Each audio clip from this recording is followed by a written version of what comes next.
Jemi mbrëma, jemi përsëri në ciklin e emisioneve Barëzi dhe përsëri në rrjedhimin apo në diskutimin dhe reflektimin publik mbi çështjen shqiptare, kulturën shqiptare, politikën shqiptare, prirjet e shqiptarëve.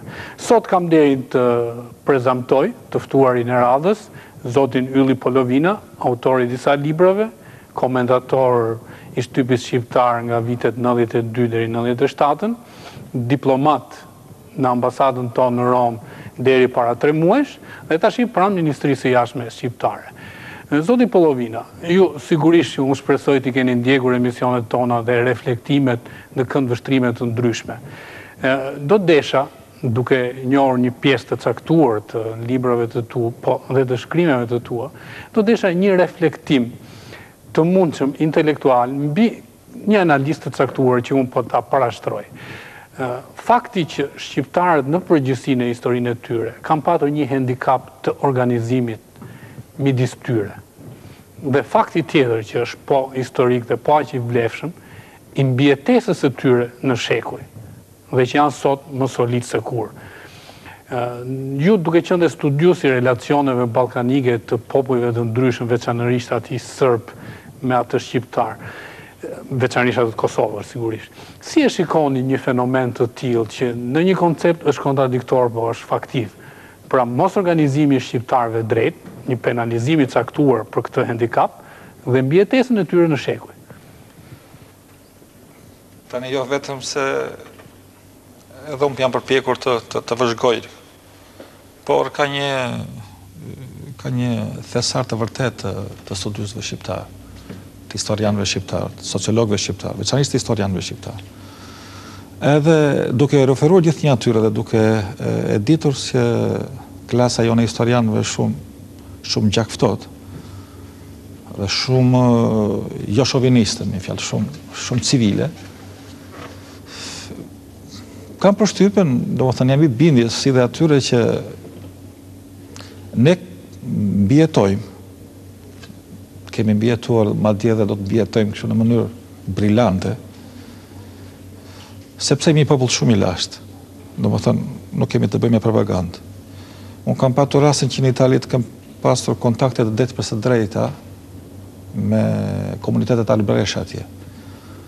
Edhe mund ta verifikosh çdo ditë këtë. Kjo është një temë gjatë. Mund ta verifikosh çdo ditë çfarë geni i pazakonshëm, vitaliteti gjendet brenda shqiptarit. Ndërsa mos organizimi periudat e kaosit, anarkisë, të çdo pushtetari që hiqet i pari vendit, të çdo gazetari që hiqet i pari gazetarisë, etj. Vesyn.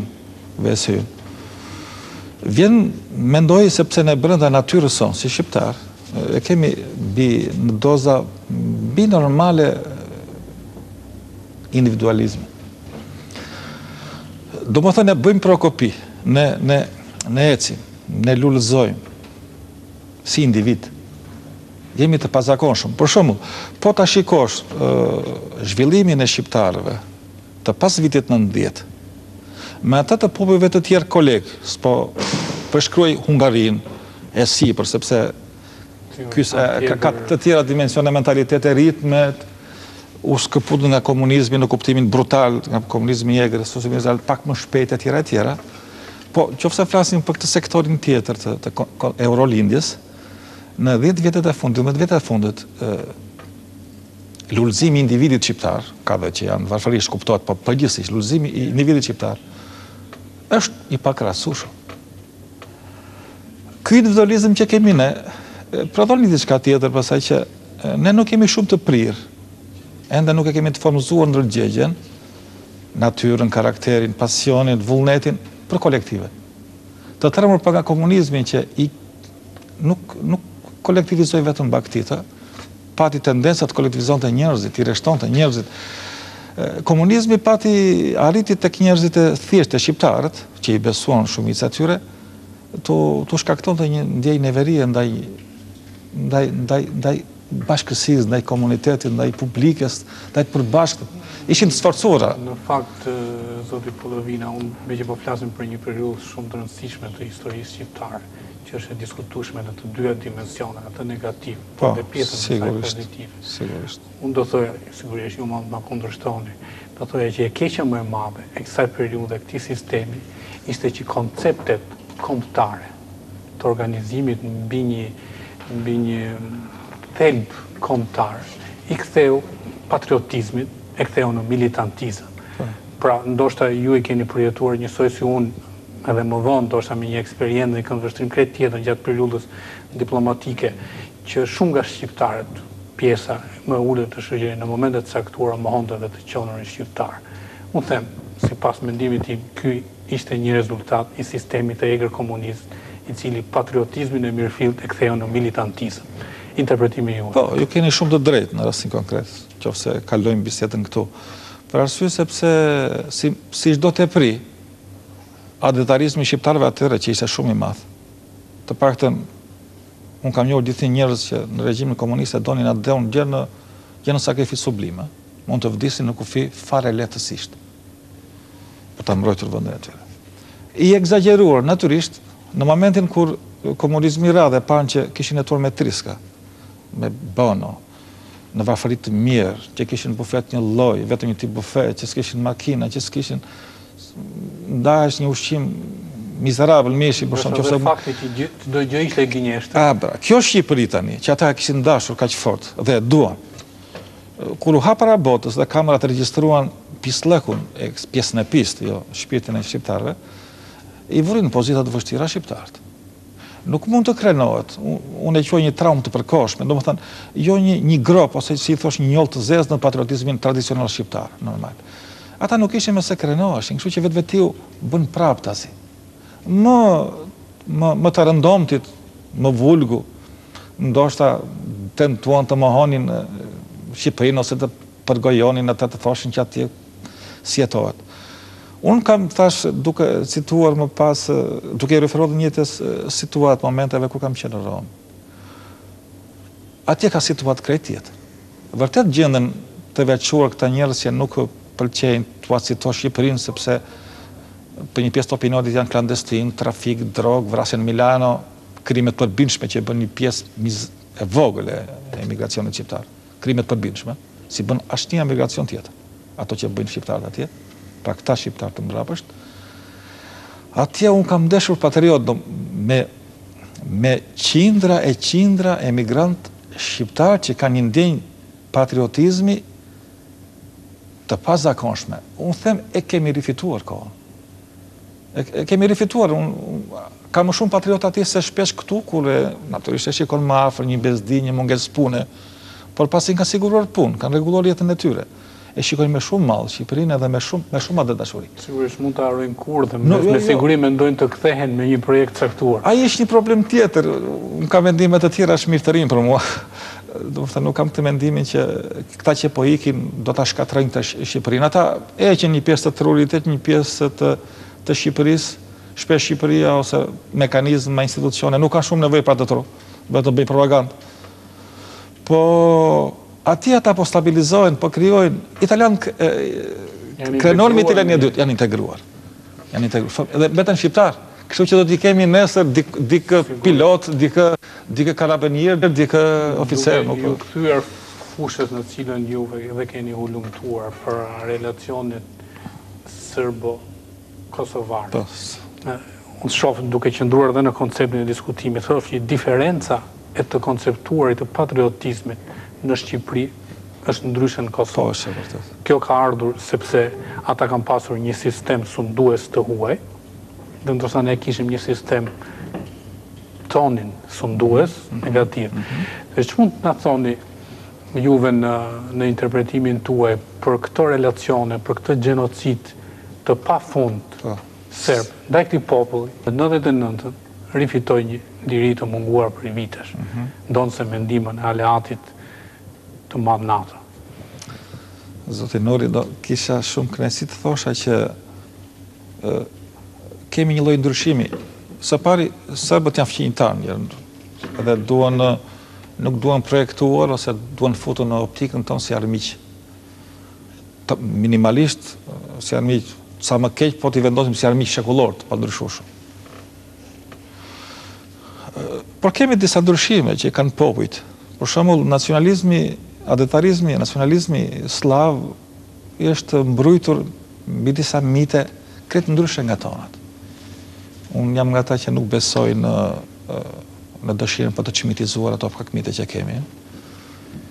Unë them se mitet nuk i lindin njerëzit anormal, kombet anormal. Në të gjithë historinë e popujve, mitet i lindin popull normal që në momentet caktuara për të mbijetuar krijojnë mitin. Pastaj zbutin ose flakin në mitin. Ne nuk kemi ndonjë strukturë të posaçme mitesh të rënda që kemi është nevojshme tani të çmitizojmë, të çminojmë mitet, ë. Basa kemi nevojë për një mit tjetër. Ndërsa Sërbët gjithnjë po flasim, se për këto raporte, mitet i kanë përdorur me tepri. Në mënyrë kanceroze me tepri të madhe.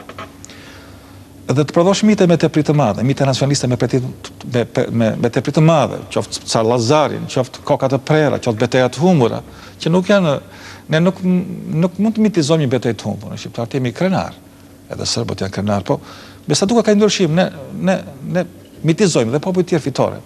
Sidoqoftë, ata kanë përdorur, sa i ure përdorur ka shumë mite, e kanë të ngarkuar historinë e tyre me ka shumë mite, sa kanë përshtypjen që nacionalizmi i tyre, në vend që të jetë një nacionalizëm ose një patriotizëm vërtet, pra një kushtrim për të mbrojtur veten, popullin. Ata janë mbrojtur shumë mirë, kundër gjermanëve. Janë mbrojtur shumë, janë popull të ri, heroik. Por e kanë prodhuar me kaq tepër nacionalizmin e tyre sa kanë agresiv.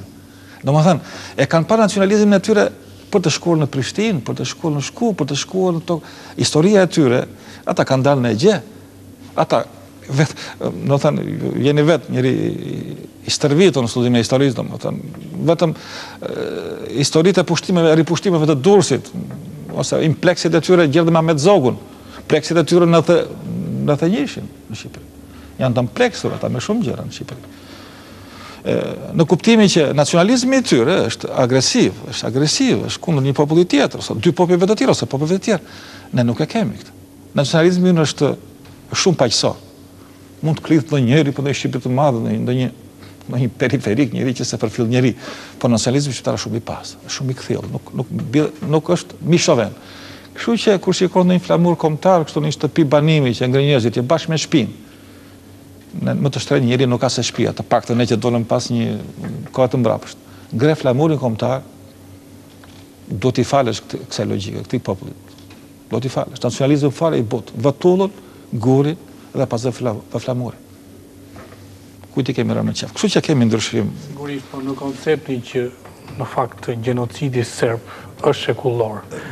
Kështu që jo shumë shekullor, po është shekullor, le të marrim pjesën e rënies perandorisë osmane deri më sot. Me të shteti i tyre, është vërtet. Fakti që shqiptarët e Kosovës, përse jo dhe ata të Maqedonisë, në një sundim kaq të dhunshëm kanë bjetuar dhe që kanë divergjenca midis tyre, stereotipi i divergjencave, stereotipi shqiptar i brendshëm po vërtetohet edhe në Kosovë, në Maqedoni më ndryshe, po divergjenca e madhe midis shqiptarëve.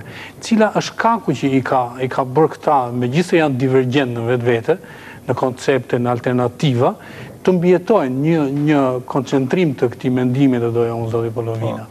Po, me sa duket, në fillim është, edhe dekada më parë, është gjykuar që kemi diçka që nuk vete, genetikisht midis në shqiptarëve edhe familje slave. Do shë rëndoj historia Moskës e komunizmit e tjera. Nuk rezulton kështu.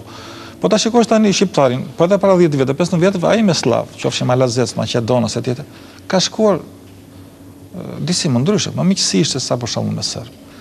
Disi më ndryshe, flas gjithë më ndryshe. Gjithmonë ka patur një diferencë, ka patur një diskriminim. Patjetër. Autorët e këtyre periudhave. Po them se patjetër, po problemi është që të mos e shikojmë me atë tillën e bukur që keni bardhëzi. Domethënë në kuptimin që ne midis këtyre familjeve serbët, domethënë shteti serb kur u krijua me atë traditën e vet aty anti-shqiptare, që kur është krijuar si shtet anti-shqiptar, nuk është krijuar si shtet anti-kroat ose kanë probleme plot, si shtet anti-shqiptar. Sepse ata mendojnë që ky është një popull i vogël, paqësor.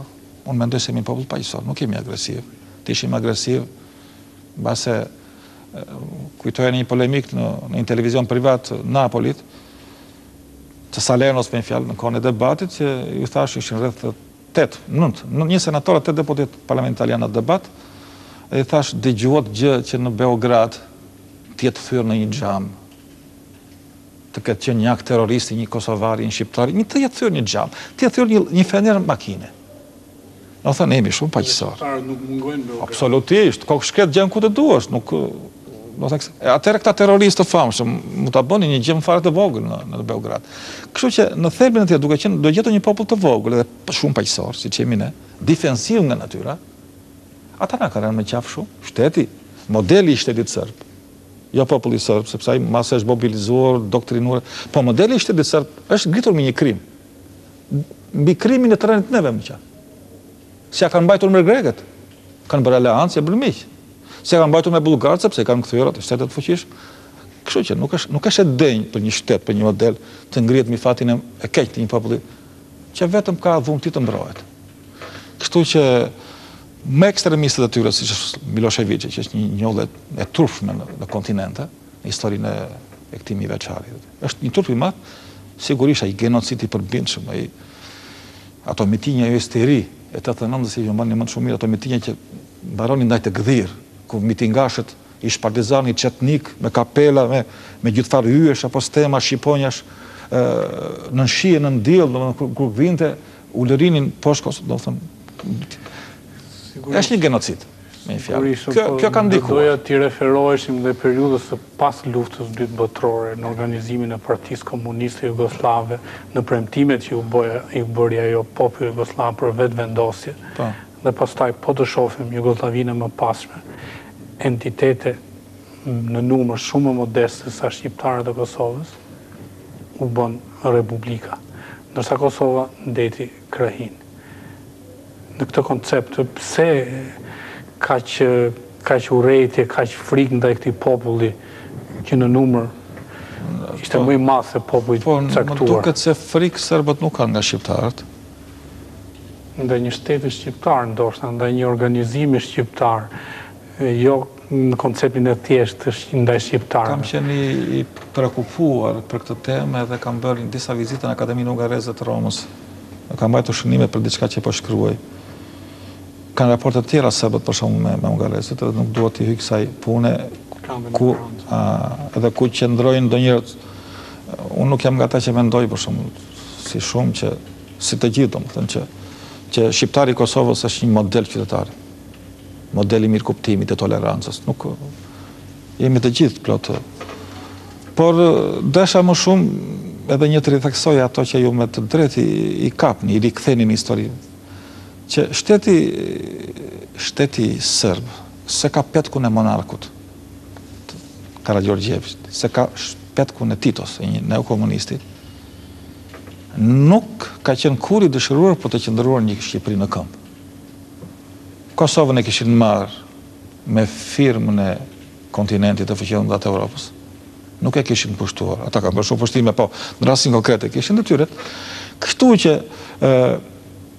ata menduan që pasi të siguronin Kosovën nëpërmjet komunizmit titista, komunizmit stalinist e tjera, të depërtonin në Shqipëri dhe të realizonin edhe sot, atje, gazetat botonin, sot Republika, boton të një që e konsideron dhe dokument autentik që vetën vërojë në 26, në 27, për 26 në ka mundësi tjetë, kishte firmosur bashkimin.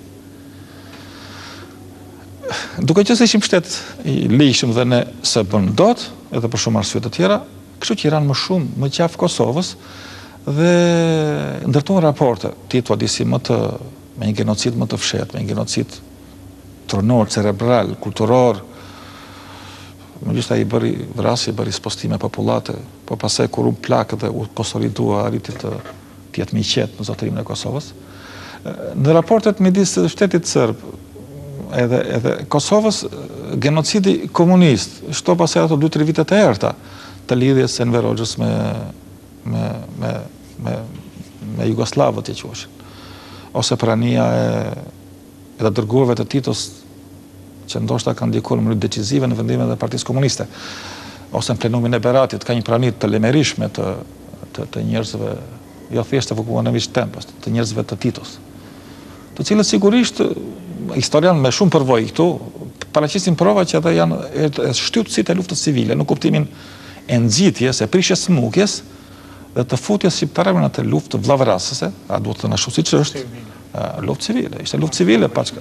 Ishte, do të thënë shqiptar me shqiptar, çeta partizane me çeta balliste, edhe pse në rastet ekstreme ka pasur partizan, komandant partizan që ish mangësh ose komandant ballist që në një farë mënyrë 3-4 vitet deri në 47-ën, edhe drejt në 47-ën që ju me të drejtë këmbgulin, nga 41 në 44 prania e njerëzve të Beogradit, e njerëzve të shtetit Beogradit ka qenë shumë intensive dhe shumë kërcënojëse për vetë Shqipëri. Kujtoni pastaj divizionet që do hynin në Korçë.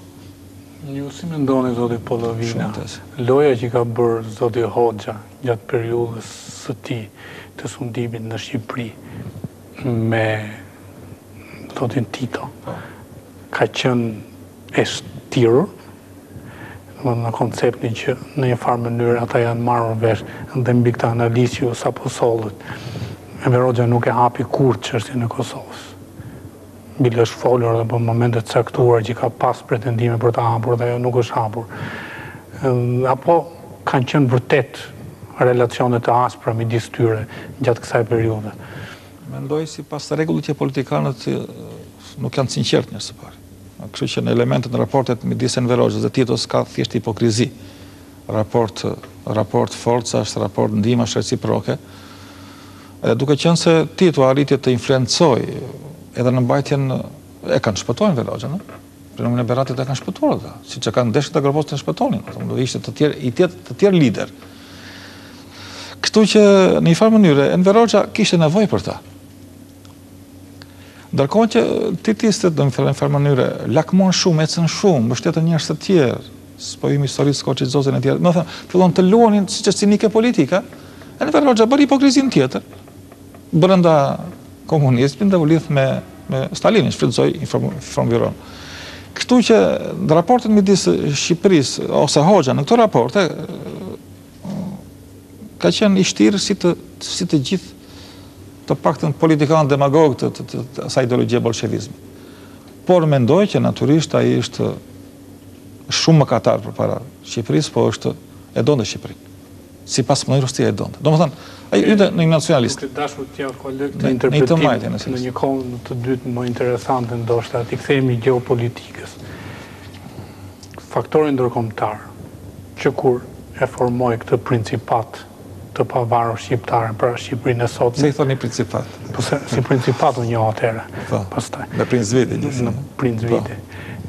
Dhe në periudhët e fundit ka deklarata të botuara që kanë qenë të ndërgjegjshëm që kjo nuk ishte një zgjidhje për një vend të caktuar i cili kërkon të jetë autoeficient, por ishte një zgjidhje për mos përplasur palët. Ne kemi sjellën në emisionin ton Faktet e Historisë nëpërmjet protagonistëve të historisë. Është deklarata e famshme e Sir Eduard Greyt, ministrit jashtëm, i cili thotë që ne jemi të ndërgjegjë kush e njeh vërtet rajonin nga afër, do na kritikojë për këtë.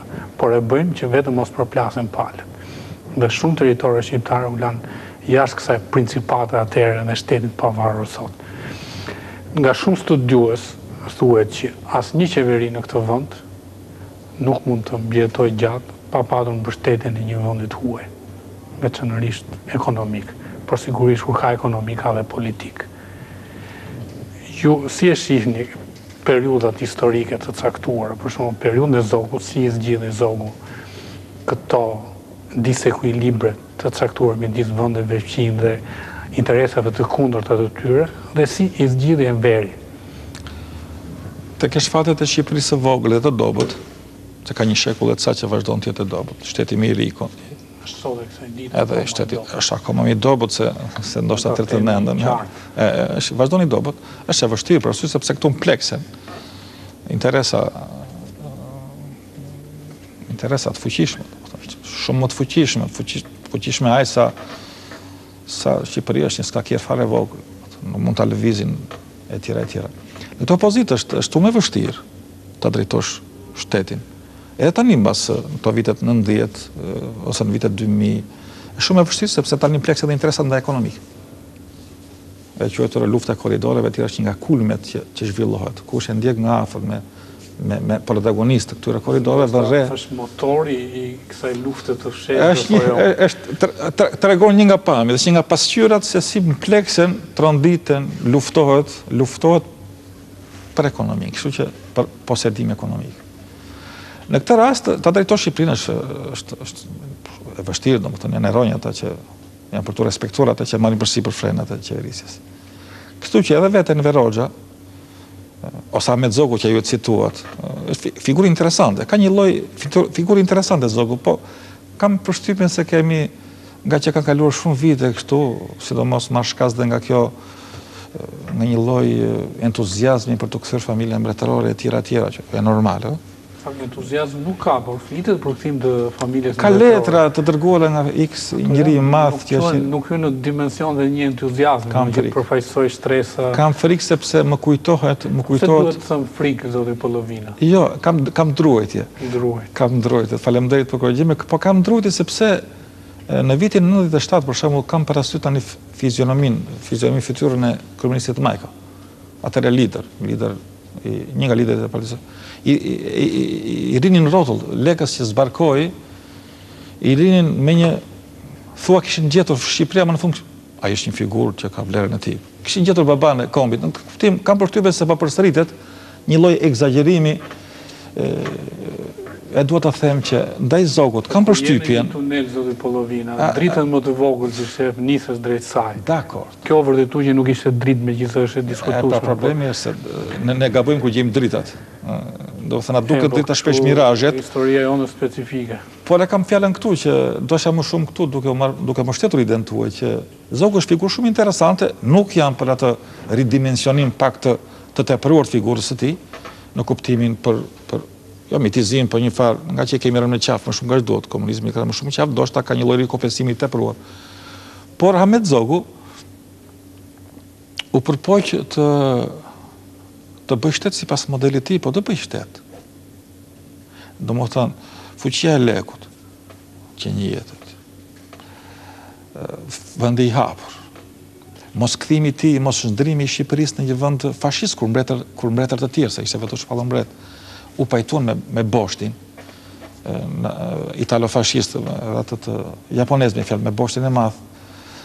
E bën figurë interesante, diku me intriga, diku megjithatë Ahmet Zogu mendoj se është një pushtet në dimensionet tonë të shqiptarëve, është një pushtet. Kështu që ai vërtet i shfrytëzoi disa kontingjente ta zënë bilogardiste ose serbe, disa qindra për të marrë, për të ardhur pushtet. Po nuk qeverisi me serb Shqipërinë. Bie fjala. Koncepti dhe i pyetjes që fatkeqësia është se të vetë qeverisësh me ndihmën e një vendi fqinj nuk ka asgjë të keqe. Por Shqipërisë është dashur gjithmonë për pozicionin e saj gjeografik, ndoshta edhe për faktin që rrethohet me kombësi të njëjtë nga shtete të ndryshme, i është dashur të zgjedhë ose njërin alternativë ose tjetrën. Domethënë nëse se Zogu do zgjidhte Jugosllavi, sigurisht do kishte armiqësi të plot me Italinë. Ose e kundërta.